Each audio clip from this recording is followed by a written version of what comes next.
भगवान श्री राम के जीवन में अनेक अद्भुत घटनाएं घटीं, जो उनकी दिव्यता और असीम शक्ति को दर्शाती हैं। ये घटनाएं न केवल उनके व्यक्तित्व के आयामों को उद्घाटित करती हैं, बल्कि यह भी बताती हैं कि वे केवल मानव रूप में अवतरित नहीं हुए थे, बल्कि उनकी शक्ति और दिव्यता संपूर्ण ब्रह्मांड में व्याप्त थी।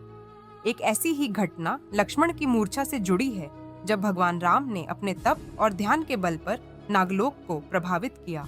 इस घटना के माध्यम से हम यह समझ सकते हैं कि भगवान राम के पास एक ऐसी अद्वितीय शक्ति थी जो केवल पृथ्वी तक ही सीमित नहीं थी, बल्कि संपूर्ण ब्रह्मांड के प्रत्येक लोक को प्रभावित करने की क्षमता रखती थी। यह घटना उस समय की है जब रावण के साथ युद्ध के दौरान लक्ष्मण गंभीर रूप से घायल हो गए थे। उनके शरीर से बहते खून ने स्थिति को और भी गंभीर बना दिया। श्री राम को यह स्थिति देखकर बहुत गहरी चिंता हुई। किसी भी प्रकार का इलाज अब मुश्किल हो गया था और लक्ष्मण की जान बचाने के लिए संजीवनी बूटी की आवश्यकता थी। हनुमान जी को इस कार्य पर भेजा गया, लेकिन जब वे संजीवनी बूटी लाने में असफल रहे और समय बहुत कम बचा था, तो भगवान राम ने अपने तप और ध्यान की शक्ति का प्रयोग किया। भगवान राम ने अपनी आध्यात्मिक शक्ति को संपूर्ण ब्रह्मांड में फैलाया और विशेष रूप से नागलोक में भेजा। उनकी तपस्विता और ध्यान की शक्ति इतनी विशाल थी कि वह नागलोक तक पहुंच गई। नागराज वासुकी ने भगवान राम की इस शक्ति को महसूस किया और यह समझा कि श्री राम का तेज कोई सामान्य शक्ति नहीं थी, बल्कि यह एक दिव्य शक्ति थी जो सभी लोकों में फैल चुकी थी। नागराज वासुकी ने तुरंत श्री राम से आशीर्वाद प्राप्त करने के लिए उनके पास जाने का निश्चय किया। जब वासुकी श्री राम के पास पहुंचे, तो भगवान राम ने उन्हें आशीर्वाद दिया और कहा कि हनुमान जी को संजीवनी बूटी लाने का निर्देश दिया। यह घटना इस बात का प्रमाण है कि भगवान राम की शक्ति न केवल पृथ्वी तक सीमित थी, बल्कि वे अन्य लोकों जैसे कि नागलोक में भी अपनी उपस्थिति का एहसास कराते थे।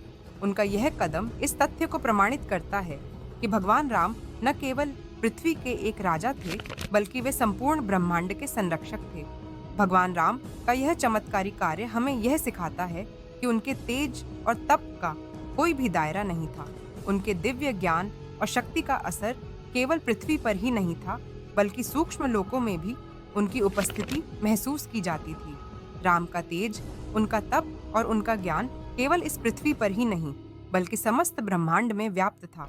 जब हम भगवान राम के जीवन की घटनाओं पर विचार करते हैं, तो हम पाते हैं कि उनकी शक्ति और दिव्यता का कोई अंत नहीं था। उनके पास जो दिव्य ऊर्जा थी, वह सभी लोगों के बीच फैल चुकी थी और वह हर स्थान पर अपनी उपस्थिति महसूस कराते थे। नागलोक में प्रवेश कर भगवान राम ने यह सिद्ध कर दिया कि वे केवल इस पृथ्वी के राजा नहीं थे, बल्कि संपूर्ण ब्रह्मांड के पालनहार थे। यह घटना इस बात को भी दर्शाती है कि भगवान राम का कार्य केवल युद्ध और शारीरिक विजय तक सीमित नहीं था, बल्कि वे संपूर्ण ब्रह्मांड के शांति और संतुलन के लिए भी काम कर रहे थे। उनका यह कदम इस बात का प्रमाण है कि भगवान राम ने केवल पृथ्वी के लोगों की रक्षा नहीं की, बल्कि समस्त ब्रह्मांड की संतुलित व्यवस्था बनाए रखने के लिए भी उनका योगदान था।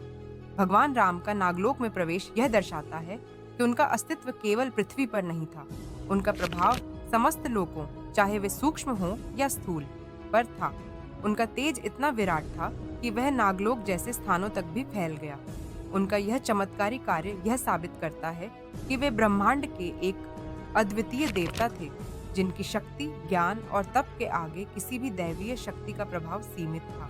इस घटना में भगवान राम ने यह सिद्ध कर दिया कि वे न केवल मानवों के लिए एक आदर्श हैं, बल्कि वे संपूर्ण ब्रह्मांड के सम्राट हैं। उनके तेज, ज्ञान और शक्ति का कोई अंत नहीं था। उनके द्वारा दी गई आशीर्वाद और निर्देशों ने न केवल लक्ष्मण की जान बचाई, बल्कि यह भी सिद्ध कर दिया कि भगवान राम की शक्ति अनंत है और वे सभी लोगों के संरक्षक हैं।